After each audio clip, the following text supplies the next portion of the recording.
Okay, so we are going to pick up from where we left off last time, jumping into the diencephalon. So the diencephalon includes both the epithalamus, the thalamus, and the hypothalamus, plus their structures. The epithalamus is the posterior part of the roof of the diencephalon, and it covers the third ventricle. If you remember, there are the two lateral ventricles, the third, and then the fourth ventricle that are producing and circulating cerebrospinal fluid. Inside of the epithalamus, there's also the pineal gland. It is an endocrine gland that secretes melatonin, which helps to regulate our day and night cycles or our circadian rhythm that you might know it as. It also has what are called habenular nuclei. Those are going to be involved in your visceral and emotional responses to odors. So just think about how you kind of respond to smells. There's both kind of those somatic responses of maybe sometimes cringing or being very excited. Your stomach might churn. There's all those different kind of responses that we have to smells. The thalamus is an oval mass of gray matter on the lateral sides of the third ventricles. It's going to receive signals from all conscious senses except for olfaction, except for your smell. And it will relay some signals to appropriate parts of the cortex, filters out others, and other distracting stimuli. So if you are in a basically crowded room and you're trying to focus on one thing, the thalamus helps you to kind of tune out what isn't important and focus in on what is. Here's just your book's representation of that. I do have this. Let's see if we can pull up a view of it. Let's hide, if we remember, our meningeal layers. So there is the lateral ventricle. Hide that. Hide all this stuff. And right there is your thalamus. So you can see it kind of has this, it's buried within the cerebrum, and it is, let's see if I can get rid of some more of this stuff.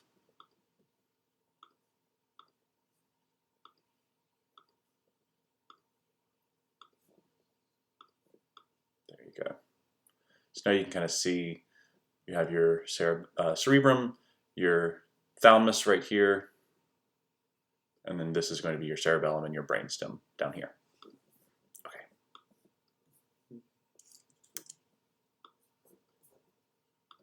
There we go. So the hypothalamus is the anteroinferior region of the diencephalon. So remember, the diencephalon is this entire portion of your brain, both the epi, hypo, and thalamus.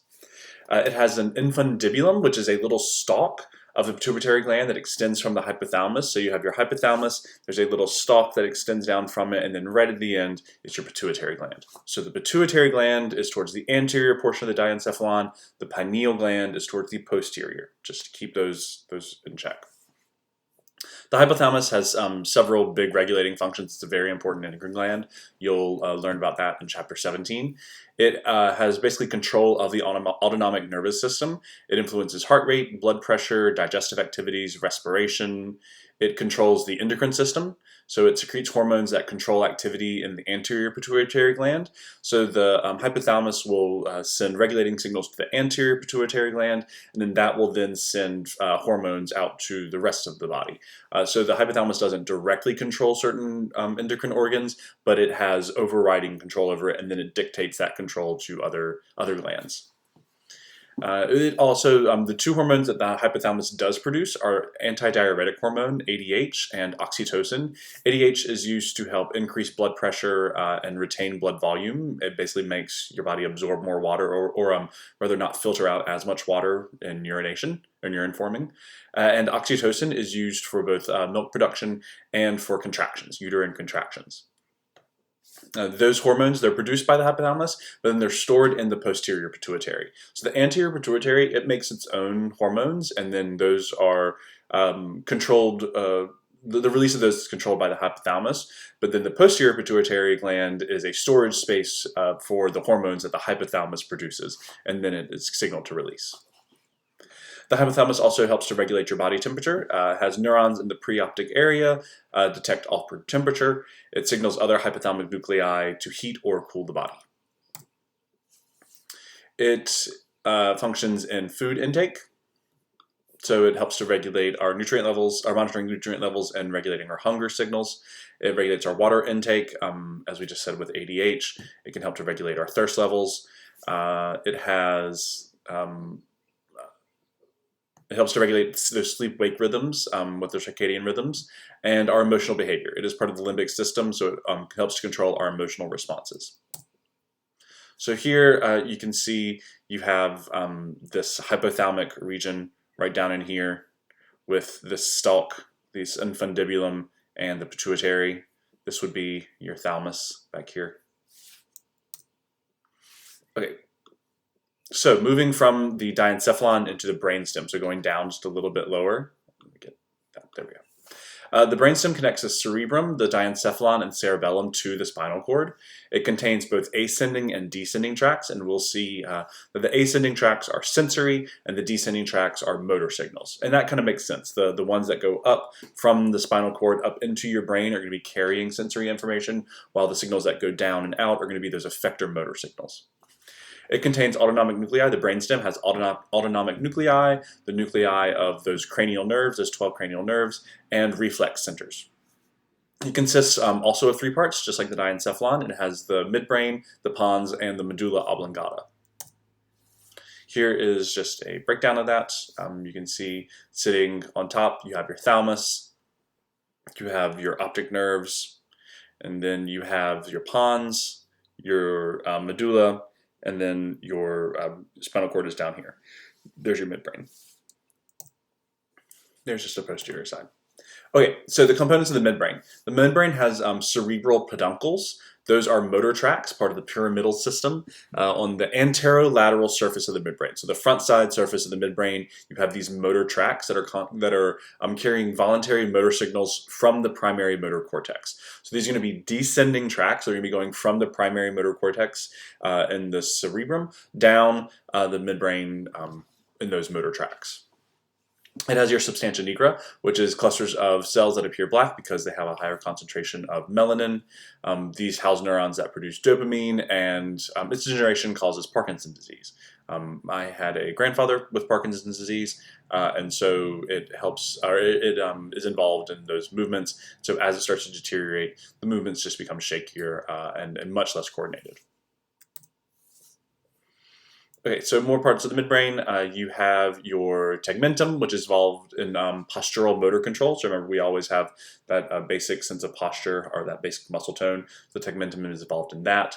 It has red nuclei and part of the reticular formation that we'll see in just a moment. The cerebral aqueduct, if you remember when we talked about the ventricles, the cerebral aqueduct connects the 3rd and the 4th ventricles to each other to help circulate that CSF fluid. It's surrounded by the para-aqueductal gray matter. That's cool. It has cranial nerves 3 and 4, your oculomotor and your trochlear nerves. We'll get into all the nerves at the end of this chapter. And it contains the tectum, which has the tectal plate for reflexes. Okay, there's your midbrain. Nice little section of it. This is the anterior. There's your posterior. Okay, the pons. This is where it starts getting good. So the pons is the bulging region. Hold on, I think I have to sneeze. Okay. The bulging region on the anterior part of the brainstem. It has both sensory and motor tracts connecting the brain to the spinal cord. It has the pontine respiratory center, which helps to regulate the skeletal muscles of breathing. There are superior olivary nuclei, which help with sound localization, so being able to figure out where sounds come from.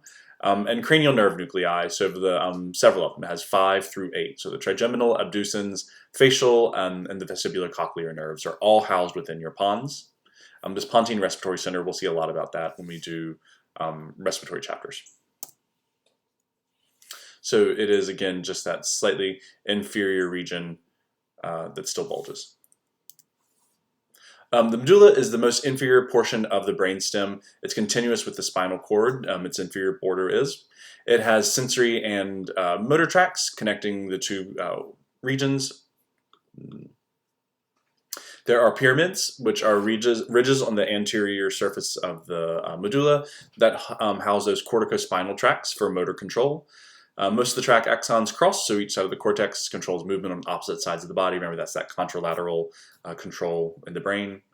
And there are olives, so pyramids and olives. The olives are the bulges lateral to each pyramid, so on the sides of the pyramids, and they relay proprioceptive information to the cerebellum. So that proprioceptive information, that position, that organization of the joints, position of the body, are things extended, are they flexed, that information. Okay, and then the medulla, the autonomic nuclei. You have your cardiac center, your vasomotor center, and your medullary respiratory center. We usually call this the cardiovascular center of the medulla, and then we just kind of break it up into those two different ones. So the cardiac center is going to regulate heart output. The vasomotor center regulates your blood vessel diameter, so it can help to regulate vasoconstriction or vasodilation.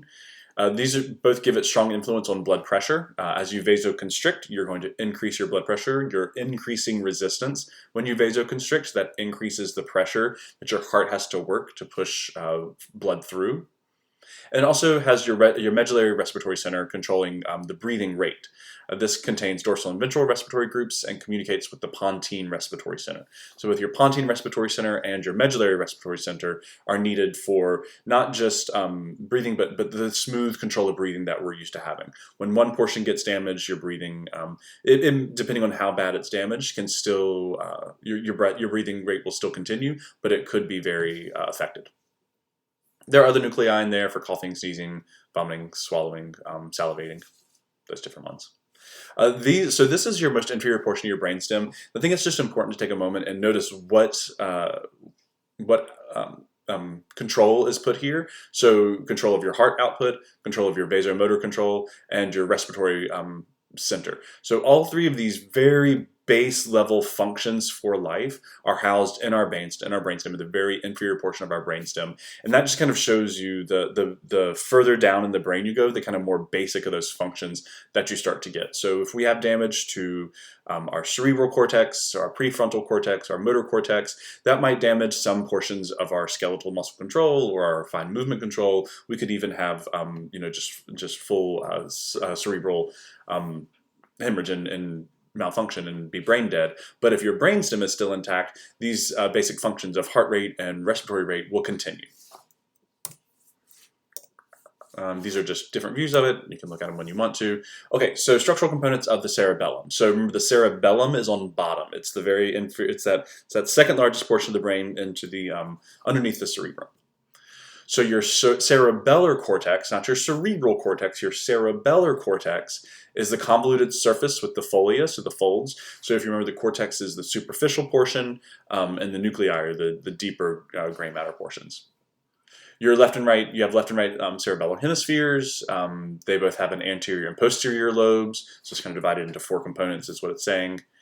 There's a vermis that connects the left and right lobes, similar to the corpus callosum. This receives sensory signals regarding your torso and your balance. So the three regions of the cerebellum, you have the cerebellar cortex, which is your outer gray matter, your arbor vitae, which is the internal region of white matter, and then the deeper cerebellar nuclei of gray matter. So remember, the gray matter is going to be your axons, your dendrites, your unmyelinated axons, your dendrites, and your cell bodies, whereas your white matter are all of your myelinated axons. The white matter gets its color from that white fat of the myelin. So here is your cerebellum. Again, it's divided into anterior and posterior portions, as well as left and right hemispheres.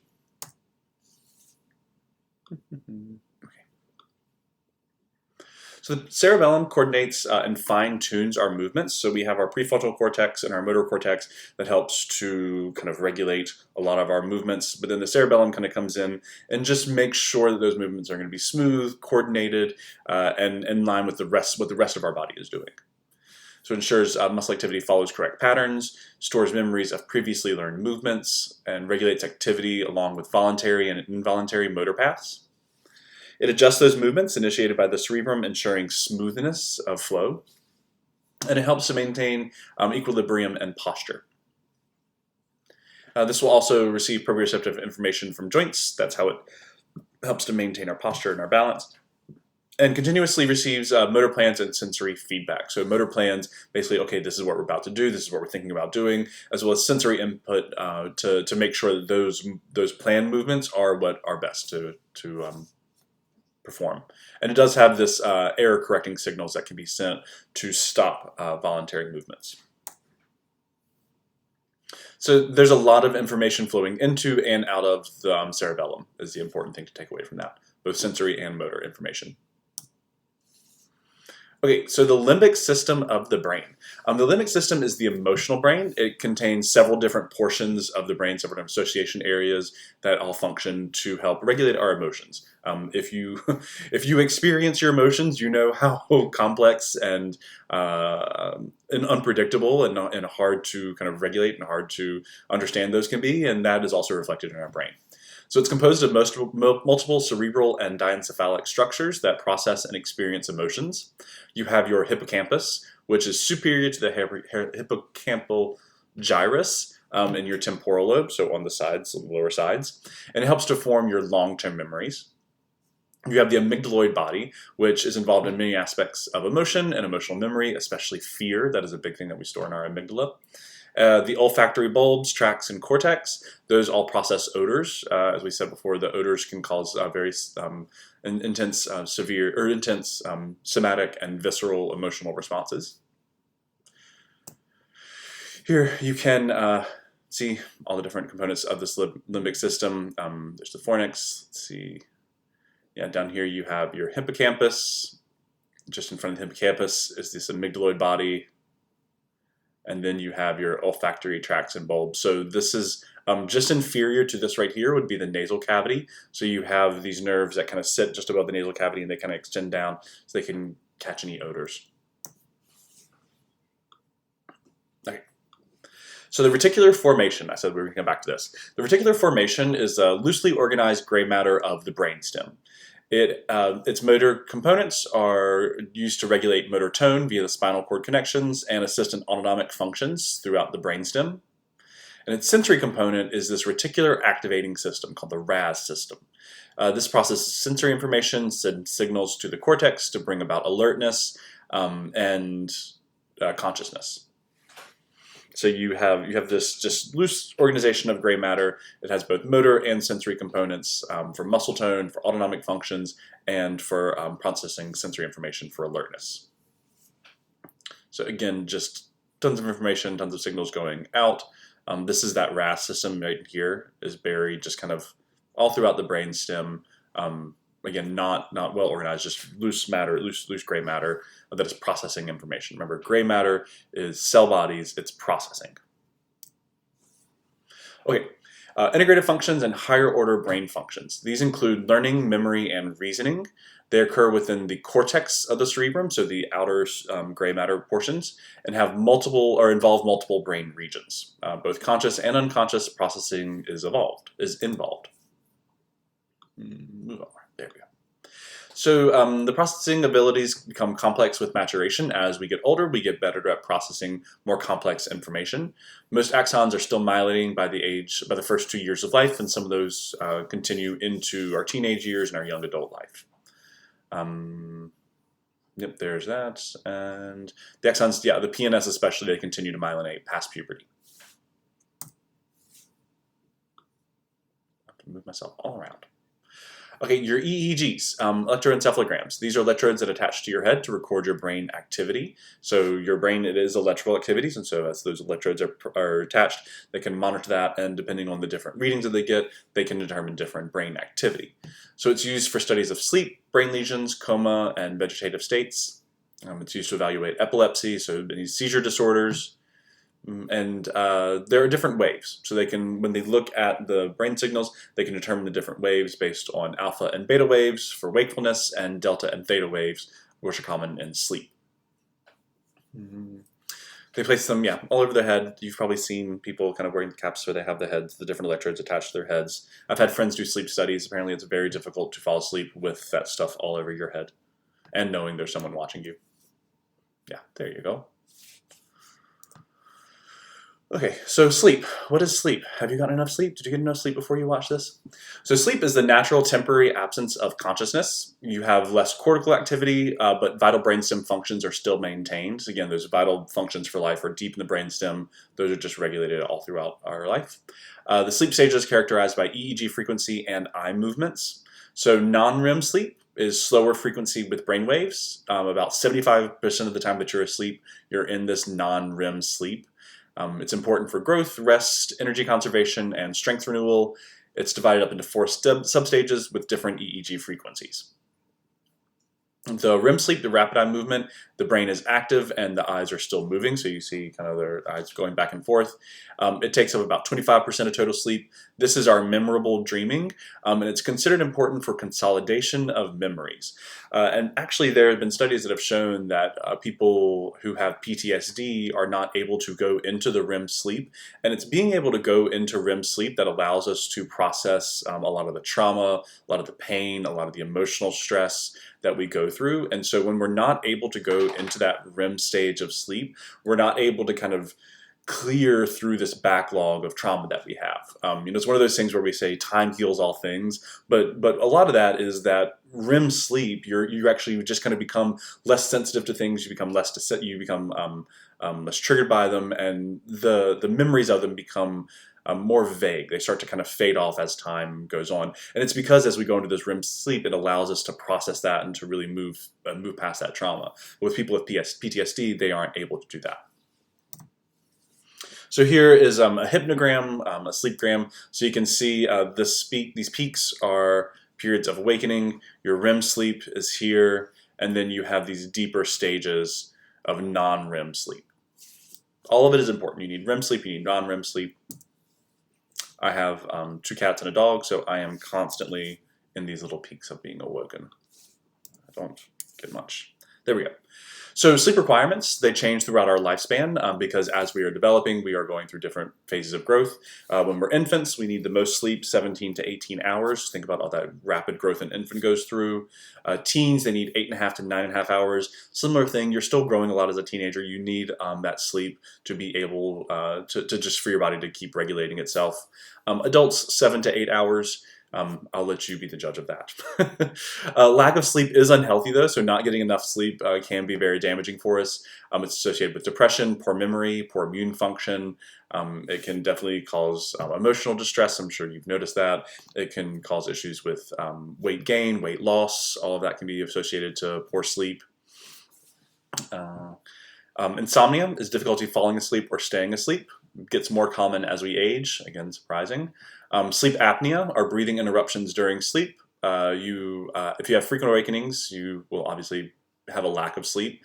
A lot of times when people go through sleep studies, they're kind of shocked, especially if they have sleep apnea, if that's one of their issues. They're shocked by how many times they are actually kind of woken up when they're sleeping, because there's these brief awakenings where we don't even always recognize it, where we know the times where we wake up and we flip over and kind of readjust. We're aware of those times, but there's also moments where we're kind of pulled out of our sleep, we're kind of woken up, but we're not conscious. It's not enough of a stimulation of our consciousness to make us fully aware that we're awake. And so people with sleep apnea, they end up having these frequent awakenings throughout the night. It could happen hundreds of times throughout the night. They're just being woken up for just a second or so, and they go right back into that deeper level of unconsciousness. But it does overall collectively go at your sleep and not allow you to get into those deeper stages of non-REM sleep. You probably know someone that has a CPAP machine, a mask that goes over their face to help move oxygen in and reduce that apnea. There are different reasons for sleep apnea. Sleep studies are the best way to determine that. Okay, cognition. Yeah, up here's good. So cognition, the mental processes of awareness, knowledge, memory, perception, and thinking.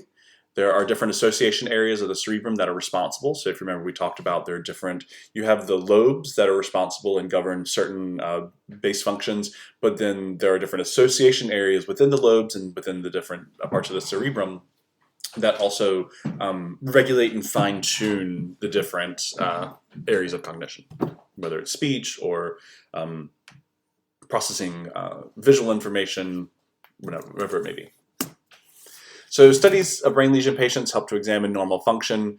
Frontal lobe patients with personality abnormalities, personality abnormalities, I don't know why that's funny to say, demonstrate frontal lobe's function in planning and decision making. So essentially someone who has damage to their frontal lobe, if depending on which region of the frontal lobe is damaged, they can look at, okay, well, how does this actually depict in their life? If they have, are they, having trouble with their speech movement? Okay, that might be Broca's area. Are they having trouble with kind of very fine or rather learned movements, something they've been doing their whole life? Okay, that might be part of the premotor cortex. There's different regions of the brain, again, that in different association areas that are going to be determined with cognition. And so seeing what part is injured and then what is the symptom that the person is experiencing allows you to connect those. Damage to the primary somatosensory cortex causes loss of body awareness on the opposite side. So remember, it doesn't have to be just a motor thing, it could be a sensory thing, but it's always going to be contralateral. The agnosia is an ability to recognize or understand the meaning of stimuli. So your location of the lesion determines the nature of the loss. In the temporal lobe, it may lead to an inability to recognize sounds or words. You just wouldn't be able to tell, your brain would hear it, you would know there's noise, but it would be no more than just kind of gibberish or sounds. Okay. So sensory memory. You have sensory memory based on input of smells, of tastes. These last for just seconds. It's just a quick like, oh yes, that smell, that moment of recognition. There is short-term memory, which has limited capacity. You can only learn about 7 bits of information. So a phone number or a little shopping list, or I waited tables and bartended for several years. And so, you can learn, if it's a two-top or, just 1 or 2 people, I could take their order and I could remember that from the time I walked to the table to the computer, as long as nobody talked to me, as long as I wasn't distracted by anything and just could focus right on. It's brief duration, seconds to hours, if you can kind of really ingrain it in there. And then that can be turned into long-term memory. It can be encoded from short-term, or it may exist indefinitely, but it can be lost if it's not retrieved every now and then. So here's a nice little flow chart to help you kind of understand that. So there's some kind of stimulus. There's some, again, it may be the smell of coffee. It may be some kind of sound. It may be some color, some image that you've seen. This is going to be perceived by your sensory organs. You're going to kind of integrate this, and you'll have this sensory memory that lasts for a millisecond to 1 second. It's very, very brief. But if you put your attention onto it, if you really kind of focus on that, you can turn that into a short-term memory thing where you really can hold on to it. You can repeat that over and over again, and repetition of short-term memories can lead to encoding, which turn them into long-term memories. But all of these, as you see, are subject to forgetting. If we do not continue that process of retrieval and repetition, then we'll lose it, and it will fall into forgetting. You're not going to have long-term memory that turns into a short-term memory. That doesn't happen. It only goes that one way. So yeah, this is kind of the way that I explain it again from that bartending perspective is what would happen to me frequently is I would be making a drink for some other table, and maybe their drink had tequila or lime or lemon or something in it. It had some kind of smell that would remind me, oh yeah, table 32, they're also drinking these. So that sensory memory, that smell would be my stimulus. The sensory memory would kind of remind me, oh yeah, and then I put attention to it and I say, oh, I need to go check on table 32. And then hopefully I don't forget, hopefully I can go and check on table 32. And then you kind of get this cycle. That's a short-term memory thing. That's not how you would turn it into long-term memory. Long-term memory would be, if it was a regular that always sat at table 32, that always got the same drink, that would be a long-term memory thing, which I had those. We have, you have those customers that come every week or every day and eat and get the same thing. And so you can kind of turn that into a long-term memory if there's enough repetition. Okay. So encoding requires the amygdala and the hippocampus. So to be able to actually turn memories into long-term and really store them, you have to have both the amygdala and the hippocampus involved. Long-term memory is housed primarily in the appropriate association cortex area. Motor memory is stored in the premotor cortex. Memories of sound stored in the auditory association cortex or gustatory cortex, wherever it may be. We did all those association cortexes. So brain regions for emotions, they're interpreted by the limbic system, but expression is controlled by the prefrontal cortex. So the limbic system processes all the emotions, that hippocampus, the amygdala, but then it's the prefrontal cortex that is actually going to say, okay, well, what are we going to do about this? Yes, the amygdala is what kind of triggers that anger and fear, but the prefrontal cortex says, okay, well, what is the choice that we'll make? These amygdaloid bodies in the hippocampus, important structures, if damaged or artificially stimulated by drugs or electrical stimuli, the emotions can become deadened or exaggerated, and learning can become impaired because you won't be able to really store things as effectively. Language involves reading, understanding, speaking, and writing words. Um, if you talk to any linguist, they would really be upset by this idea that language involves reading and writing words, because language is very much not a written thing. For us as people that have a written language, it's hard for us to not think about language as words. When I say the word dog, you probably think of the letters. You might have an image of a dog, but you also think dog. You think of those letters and of the sounds that those letters represent to you. But that is not normal language. There are over 6,000 languages in the world, and only a small portion of them actually are written. A very, very small minority of them are written. Most languages is just spoken. So the fact that we have a written language, and we've developed this written language, and ours is so tied to that. Our language is so tied to the words that we think of, that our brain has shifted to be able to connect those things. So that way, when we speak, when we talk, when we communicate, we have to think about it as a written thing. Just try to imagine learning language without ever seeing it written, just all completely verbally. Your brain would change how it interprets it. So having words on the page has forced our brains to interpret information and process information differently. So Wernicke area interprets language. The motor speech area, the Broca's area, is the speech motor program. So you have one spot, this Wernicke area, that is going to be interpreting and processing the language. Then in your motor area, your motor speech area, is actually going to be helping to coordinate the movements for that. And the prefrontal cortex, the primary motor cortex, actually signals the neurons to produce the speech. So you have all three of these areas. And this is just for this one kind of aspect of language. This isn't including the emotions, the memories, the stimuli that are also happening. Just these three basic areas for me to be able to process, coordinate the movements, and decide to send those signals. I'm going to shrink myself a little more. Okay, so the categorical hemisphere analyzes the literal meaning of speech. So what you're actually hearing, kind of trying to connect the words to the literal meaning of it. The representational hemisphere analyzes the emotional content of the speech.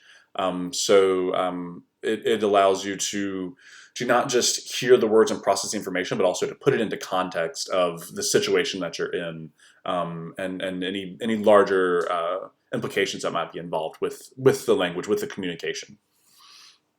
Lesions to the right hemisphere, opposite Wernicke area, can cause apraxia, which is dull, emotionless speech. Apraxia is a motor disorder. The person is aware of what they want to say, but they can't speak properly, so it's damage to that motor area. And then aphasia is difficulty understanding or producing speech. So you may not be able to produce comprehensible speech, and you may not realize it. You might not realize that you aren't communicating right. It may sound perfectly fine coming out to you, but it's just gibberish coming out of when we hear. Often due to head injury or strokes. Okay, so now moving into cranial nerves. This last bit won't take very long. There are 12 pairs of cranial nerves, so 24 total. They're part of the peripheral nervous system originating from the brain, so they branch off of the brain. They're numbered with both Roman numerals and a name. They start most anteriorly and then go backwards. The name of the nerve often related to its function. Okay, so this is a nice little picture for you to be able to represent this. You have your cranial nerve 1, and then you can go down into cranial nerve 2. Over here, your optic nerve. As you keep traveling down, you get your oculomotor nerve, cranial nerve 3, the trochlear nerve 4. This right here is all your trigeminal nerve. I know it looks like two different ones, but this is your trigeminal nerve, cranial nerve 5. You keep going posterior. So again, it's posterior and medial. You have cranial nerve 6, which is your abducens. And then again, don't look at it at here, look at it at its root. So this starts as one nerve and then it splits. So your facial nerve, cranial nerve 7, and then you have your vestibulocochlear nerve, cranial nerve 8. This is going to be for your, I'm going into your ear canal for balance. Glossopharyngeal, cranial nerve 9. Vagus nerve, cranial nerve 10. This is a big nerve regulating your parasympathetic nervous system. Cranial nerve 11 is the hypoglossal, the accessory nerve is cranial nerve 11, and then your hypoglossal nerve is cranial nerve 12. So going anterior to posterior. Really what I want you to know is you should, you need to learn the nerves, you need to learn its name, you need to know if it's a sensory, a motor, a mixed nerve, and its general function. So olfactory nerve is for olfaction. That's not too hard. This one is easy, I will say that. It's a sensory nerve for olfaction. Your optic nerve is a sensory nerve for vision. Not too hard yet. Your oculomotor nerve, so it says right there motor, so it is a motor nerve that controls the movements of the eye, specifically the eyelid, the pupil diameter, and the lens shape. Cranial nerve 4, the trochlear nerve, is a motor nerve that controls the superior oblique eye muscle, so just that one muscle right up there. The cranial nerve 5, your trigeminal nerve, it's a mixed nerve, so it has both sensory and motor functions. It's going to receive somatic sensation from the face and controls the muscles involved in chewing. Those are connected, makes sense. Your cranial nerve 6 is your abducens nerve. It's a motor nerve that controls the lateral rectus muscle that abducts the eye, so abducens, abduct. Cranial nerve 7 is your facial nerve. It's a mixed nerve that controls the muscles of facial expression and conducts taste sensations from the tongue. So you have both your facial expressions, how we're going to do it, and your taste sensations from your tongue go back up into your facial nerve. Your cranial nerve 8, your vestibulocochlear nerve, sensory nerve involved in hearing and equilibrium. Your cranial nerve 9, your glossopharyngeal, mixed nerve that receives taste and touch from the tongue, motor control of a pharynx muscle. So glosso, tongue, pharyngeal, pharynx, it controls, it's a mixed nerve receiving taste, sensory information from the tongue, motor output to the pharynx. Cranial nerve 10, your vagus nerve, mixed nerve that controls muscles in the pharynx and larynx, conducts sensation from many viscera, so your organs, and a major source of parasympathetic output. So again, cranial nerve 10, vagus nerve, very important. You can see all the different organs that it's going to be affecting. Nerve 11, the accessory nerve, motor nerve that controls muscles of the neck and the pharynx. And then cranial nerve 12 is the hypoglossal nerve. It's a motor nerve that controls tongue muscles, hypoglossal, so under the tongue. So there are, if you think about the names of them, a lot of them will tell you the organs that they're affecting, and sometimes even what their function is. It's going to be motor, mixed, or sensory.